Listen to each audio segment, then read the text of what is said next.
Good morning friends. आज हम reasoning का सवाल लगाएंगे। रीजनिंग में कैलेंडर लगाएंगे। तो रीजनिंग में चलते हैं, कैलेंडर के बारे में कुछ सीखते हैं, फिर सवाल बाद में लगाएंगे। तो बेसिक समझ लेते हैं कैलेंडर्स का।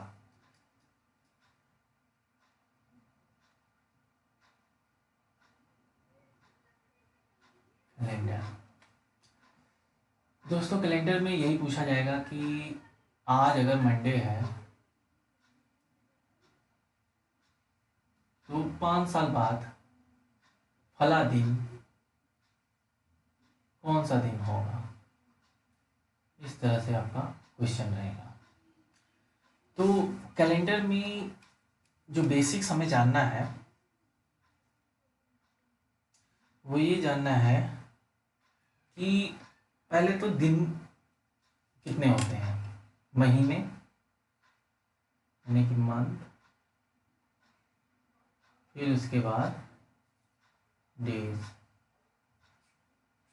मंथ और डेज और ईयर।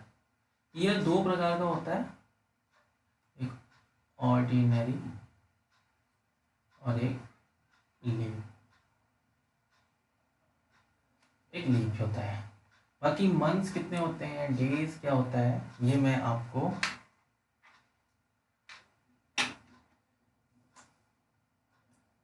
स्क्रीनशॉट से दिखा देता हूँ, उसे आप देख लीजिए। तो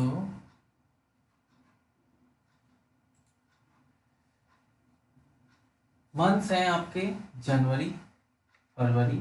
फरवरी से ही आपका ऑर्डिनरी या लीप ईयर्स साबित होता है।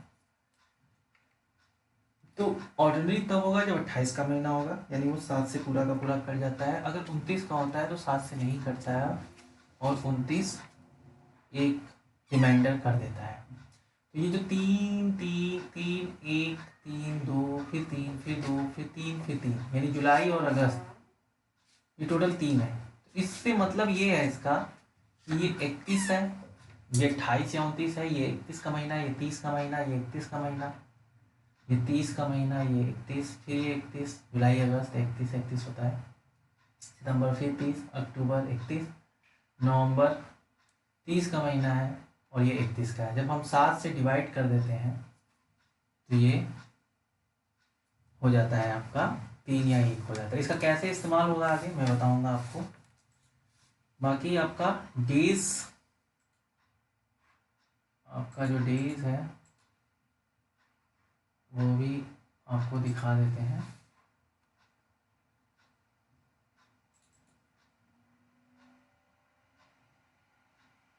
ये आपका सेंचुरी ईयर्स है। सेंचुरी ईयर्स के बारे में थोड़ा सा बाद में बताऊंगा आपको। ये डेज आप देख लीजिए, Sunday, Monday, Tuesday, Wednesday, Thursday, Friday और सैटरडे, डेज आपके चलते हैं। ये इसकी कोडिंग दी गई है 0 1 2 3 4 5 6। ये भी मैं आपको बताऊंगा कि कैसे कैलेंडर में इनका यूज़ किया जाता है। और ये आपने मंथ देख ही लिया। और ये आपका जो लीप ईयर्स है ये ऑर्डिनरी है, ऑर्डिनरी है, ऑर्डिनरी है। इसमें भी ये है कि लीप ईयर्स 400 से भी कटे। ये जो लीप ईयर्स है ये 4 से डिवाइड है, 4 से कट जाएगा तो ये लीप ईयर्स होता है। और सेंचुरी ईयर्स में होता है कि 4 से भी डिवाइड हो और 400 से भी डिवाइड हो। अगर दोनों से डिवाइड हो जाता है वो सेंचुरी ईयर्स, तो उस सेंचुरी ईयर्स को लीप ईयर्स कहते हैं। तो जो वो आगे मैं आप लोगों को बताऊंगा। तो फ्रेंड्स, आपने ये देख लिया कि मंथ,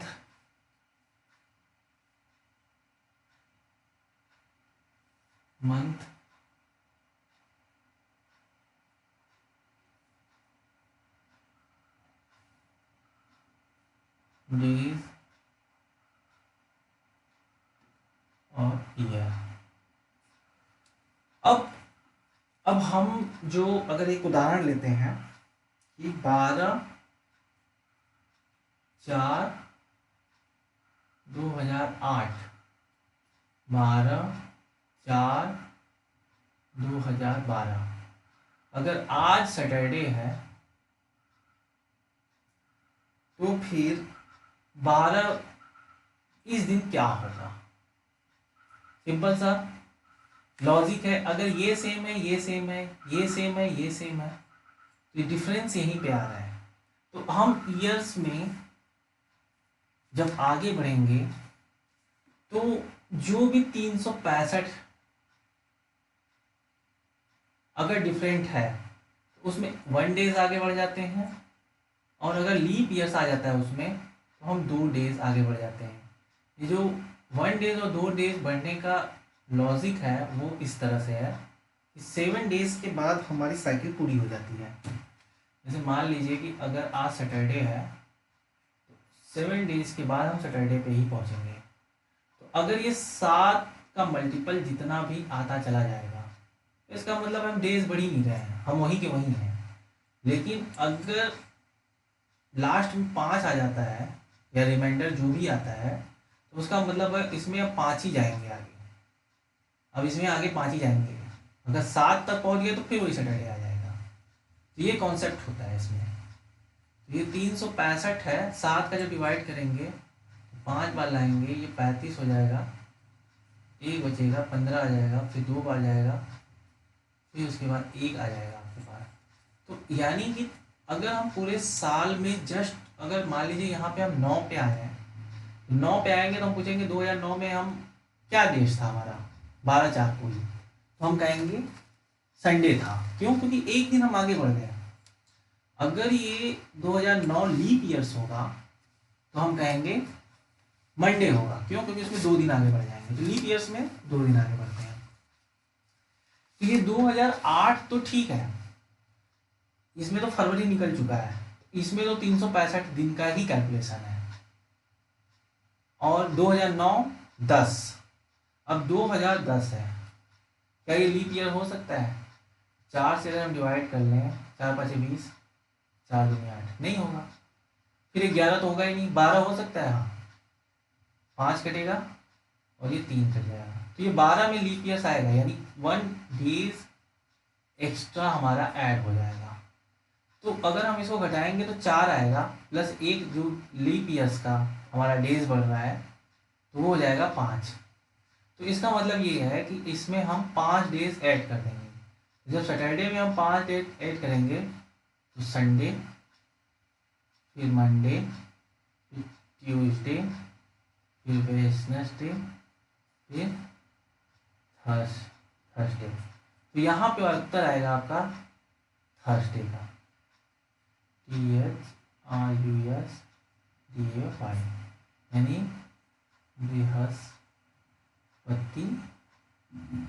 बृहस्पतिवार है।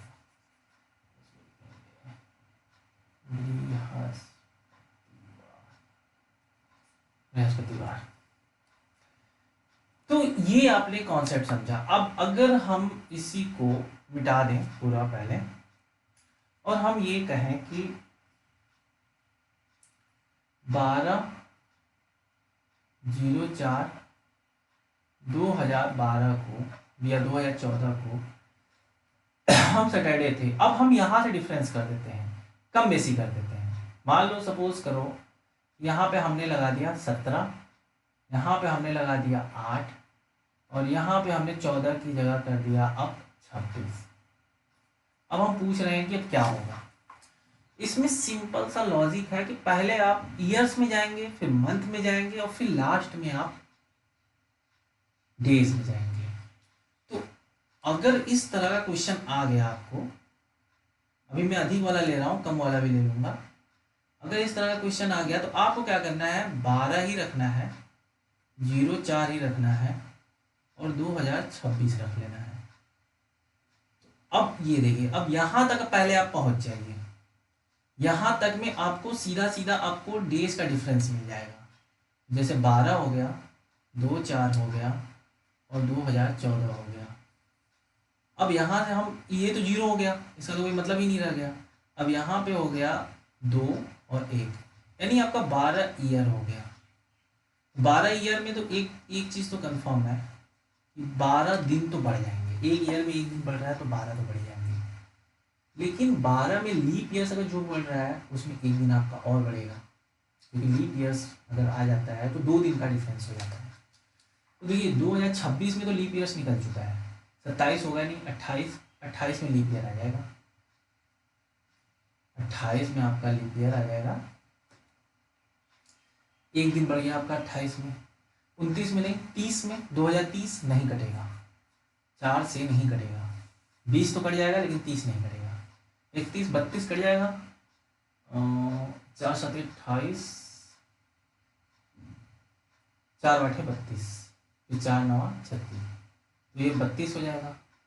यानी कि इसमें 4 जोड़ते जाएंगे और एक एक दिन बढ़ता जाएगा आपका, 32, फिर 34, फिर 38, फिर 2, फिर 4 8, फिर 2, तो इस तरह से आपका बढ़ता जाएगा। तो अगर आप इस तरह से देखोगे तो आपका एक, फिर एक, फिर एक, फिर एक, फिर एक, तो अब ये आपका हो जाएगा यहाँ पे 34, 38, 42, 44, 48, 52, लेकिन हमें 26 से तक ही जाना है। सॉरी 14 से हमें बढ़ना था ना, ये मैंने कुछ गलत कर दिया। लेकिन आप ये लीप ईयर्स वाला कॉन्सेप्ट तो समझ गए हैं कि कैसे हम एक दिन बढ़ते जाएंगे, इस तरह से एक एक दिन बढ़ते जाते हैं। तो 2014 में तो ये तो कटेगा भी नहीं, वैसे 16 कट जाएगा, तो 16 से हमें 26 तक जाना है, तो 16 हो गया, फिर 20 हो गया, यानी कि देखिए एक 16 में आपका एक दिन बढ़ गया, 20 दिन में आपका एक दिन बढ़ गया, फिर 24 में आपका एक दिन बढ़ गया, तो यानी 3 दिन आपका एक्स्ट्रा जा रहा है, तो 12 + 3, आप 12 + 3 कर लेंगे। अब ये जो 12 डिफरेंस आता है, अगर इसमें आप 4 का भाग दे देंगे तब भी आपके पास 3 आ जाएगा।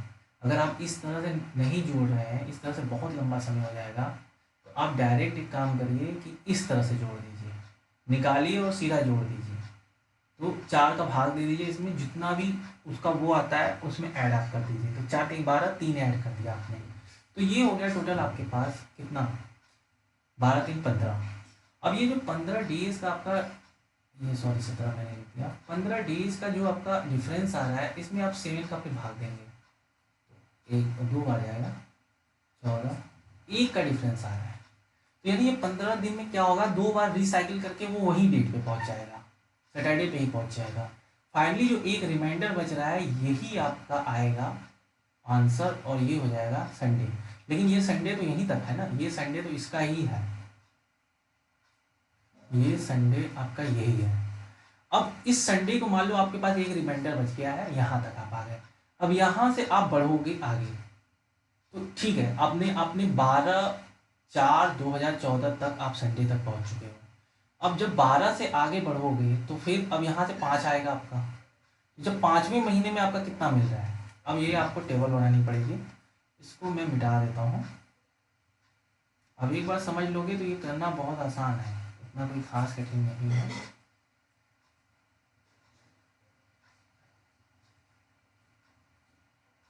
अब देखो आपका 5वां महीना कौन सा है,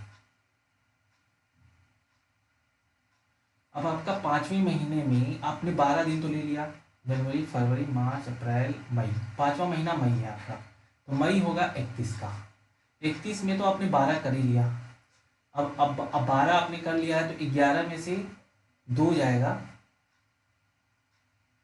तो आपका बचेगा 9, और यहाँ 19 बचेगा, तो 19 दिन। अब ये 19 दिन आपका ये हो गया इस महीने में, मतलब आपका चौथे महीने में आपका 19 हो गया, जनवरी फरवरी मार्च अप्रैल, ये 30 का ही होगा, तो ये 18 होगा, यानी कि अब आप 12/4/2014, यानी कि ये पूरा चौथे महीने में आपने 12 तक तो आए थे, तो संडे तक पहुंचे थे, अगर इस पूरे 4 महीने को आप कंप्लीट कर दोगे तो 18 दिन आपके पास बच गया, 18 दिन ये बच गया आपके पास। अब अगर आप अगले जाओगे तो 3 मिलेगा, मई में 3 मिल जाएगा 5वें में, फिर आपको जनवरी फरवरी मार्च अप्रैल मई जून, जून में 30 मिलेगा, फिर 2, फिर जुलाई अगस्त, तीन तीन ही चलता है। और 8 तक आपको जाना है, जनवरी, फरवरी, मार्च, अप्रैल, मई, जून, जुलाई, अगस्त। तो ये आपका हो गया अगस्त तक। तो ये 18 + 3 + 3, लेकिन अगस्त में भी आपको 17 दिन जाना है, तो ये 17 आप ऐड कर लोगे। ये आपके टोटल डेज हो गए। टोटल ये जो डिफरेंस आ रहे थे इसमें और इसमें, आपने टोटल इसमें डेज ले लिया। अब इन टोटल डेज को आप 7 में कट करते चले जाओ। तो इसमें 7 कट अप करोगे तो कितना आपका रिमाइंडर हो जाएगा? 7 के साथ 7 दूनी 14, 4 आपके पास रिमाइंडर, 4 3 7, ये खत्म, 3 2 6 और 6 3 9, ये खत्म, बचा 2। ये और इसमें आ जाएगा 19, 7 के साथ 14, 7 के 21 हो जाएगा, तो 7 दूनी 14, 14 में 19 अगर जाएगा तो 5 बचेगा। तो ये टोटल आपका हो गया 5। तो यहाँ से आपको मिल गया 5 डेज, और यहाँ पे आपका 1 डेज आपने निकाला था, 5 डेज ये, और 1 डे पहले का आपने निकाला था। यहाँ तक जब आप पहुँचे थे तो 1 डेज था। तो ये हो गया टोटल आपका 6 डेज। तो यानी कि अब जो आपका सैटरडे है, यहाँ से आप 6 आगे आओगे तो आपका पड़ जाएगा फ्राइडे। तो हम कहेंगे 17/8/2026 को हम फ्राइडे पे हैं, वो दिन हमारा फ्राइडे होगा। तो इस तरह से पूरा कैलकुलेशन किया जाता है। तो अभी आप लोगों को एक उदाहरण और देता हूँ जिससे आपका और अच्छे से नॉलेज बनता है। फिर उसके बाद हम क्या कहते हैं, सेंचुरीज ईयर में भी जाएंगे। तो एक उदाहरण और देखते हैं।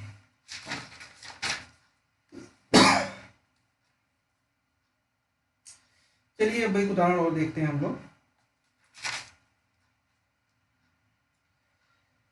अब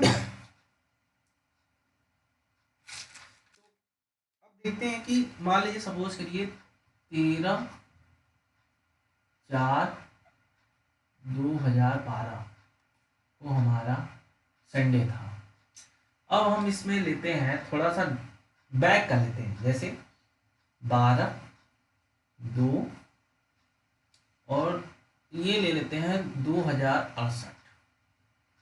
अब हम पूछते हैं कि यार इस यहाँ पे क्या होगा,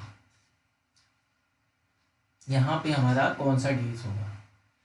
तो हमें क्या करना है, अब देखिए आप यहाँ पे तो आपका जैसे 13 था तो यहाँ 12 हो गया, 4 था तो यहाँ पे ये हो गया, और फिर 2068 हो गया। तो हम 13/04/2012 से चलना शुरू करेंगे और 13/4/2067 तक जाएंगे। यहाँ तक हम देख लेंगे टोटल हमारे डेज कितने निकल रहे हैं। फिर उसके बाद जब हम यहाँ से 68 के लिए जाएंगे तो हमारे पास 4 तो हो ही गया यहाँ तक। फिर हम डेज लिख लेंगे, फिर 2 महीना इसमें और ऐड कर लेंगे, और ये ऐड कर लेंगे 12 दिन, तो हम 68 में आराम से पहुँच जाएंगे। तो हमें लगभग 8 महीना 12 दिन और जोड़ना पड़ेगा, तो हम 2068 तक पहुँच जाएंगे, और फिर उसमें जो भी डेज निकलेगा ±7 से कर लेंगे। तो अब यहाँ से इन दोनों का तो मतलब खत्म हो गया। अब 12 से 67 है, अब इसमें अगर हम 12 घटाते हैं तो 5 आता है, और ये 6 में से 1 गया 5 आता है, यानी कि 55 ईयर। अब इसमें हमें 4 से अगर हम भाग दे दें, 4 एकम 4 और बचा 1 15, 4 3 12, 4 चौका 16, 4 3 12 13। तो ऐसे सीधा मेरा 13 लीप ईयर निकल गया। तो 55 में +13 कर लें हम तो हमारा हो जाएगा 8 और 1 6, 68। ये 68 डेज हो गया हमारा टोटल। हमारा जो इस डेट में हम जितना क्रॉस करेंगे, जितना डेट हम ऐड करेंगे वो 68 हो जाएगा। अब इसमें 7 से भाग दे देते हैं तो हम फाइनली समझ जाएंगे कि हमारा कितना वो आता है। तो 7 7 49, 7 56, 7 9 63, 63 यहाँ पे साइकिल बन जाएगी इसकी, और ये 5 आ जाएगा। तो टोटल हम यहाँ 5 डेज एक्स्ट्रा है, लेकिन यहाँ पे है अभी। अब इसमें हम आगे जो जाएंगे 5 डेज एक्स्ट्रा है, तो अब हम आगे देखते हैं हमारा कितना एक्स्ट्रा पड़ता है। तो अब यहाँ से 13 है और ये चौथा महीना है। चौथे महीने में यानी जनवरी फरवरी मार्च अप्रैल 30 का महीना होता है, तो 16 डेज मिल गया हमें। 16 तो इसमें हो गए। अब 5वें महीने में आ गए और ये 5वां महीने के बाद अब आपको हम दिखा देते हैं आपको कि 5वां महीने के बाद हमें टोटल कितना ऐड करना पड़ेगा।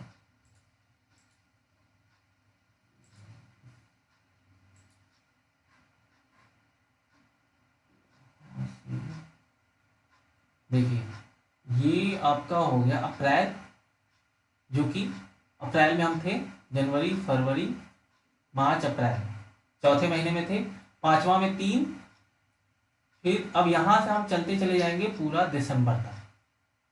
यहां से मई से 3 2 5, 5 और 6 11, 11 2 13, 13 3 16, 16 2 18, 18 3 21, यहां तक हम आ गए 21 तक। अब उसके बाद जो 2 महीने आएंगे वो देख लेते हैं। 21 तक हम आ गए, 16 और फिर ये हम एक्स्ट्रा जो हो जाएंगे ये हो जाएगा 21। अब यहां तक तो हम आ गए, 16 हो गए, फिर उसके बाद सीधा 21 हो गए। अब ये जो प्लस आ रहा है ये 12 दिन में आ रहा है। पहले तो 2 महीना चलेंगे, पहले तो 1 महीना लेंगे तो उसमें तो सीधा 3 दिन हमें मिल जाएगा, क्योंकि जनवरी जो देगा वो 3 दिन का दे देगा। अब जो दूसरे महीने में सिर्फ 12 दिन हमें लेना है, ठीक है 12 ही कर लेते हैं यहाँ पे 12। अब ये टोटल एक्स्ट्रा दिन हो रहे हैं आगे, तो हम इसको डिवाइड कर लेंगे। तो 7 में जब हम दिया 7 में 14, 2 बचा, 2 2 4, 3 7 भी खत्म हो गए। फिर ये 7 1 7, 7 5 12, 5, ये 5 हुआ और आपका ये 5 रहा, ये 5 10। इसमें फाइनली आपको कितना मिलेगा 3। तो अगर आप यहाँ से करोगे संडे है तो फिर 3 दिन इसमें और जोड़ना, मंडे ट्यूसडे वेडनेसडे, ये आपका हो गया वेडनेसडे। 12/2/2068 में आप वेडनेसडे में जाएंगे। ये आपको एक बार समझ लेना है, इतना समझाने में टाइम लग रहा है, लेकिन जब आप कैलकुलेशन करेंगे तो दनादन आप डेज निकालते चले जाएंगे, 7 से डिवाइड करेंगे और आप फाइनली पहुंच जाएंगे। आज के लिए इतना ही। फिर उसके बाद मैं लीप ईयर्स यानी सेंचुरी ईयर्स और इसके जो बैक के हैं, जैसे आज 2012 में आज ये दिन है, तो क्या कहते हैं कि 15 अगस्त 1947 में कौन सा दिन पड़ेगा। यानी जैसे हम आगे जा रहे हैं वैसे हम पीछे भी जाएंगे और वैसे ही दिन को हम ऐड या सब्सट्रैक्ट करेंगे।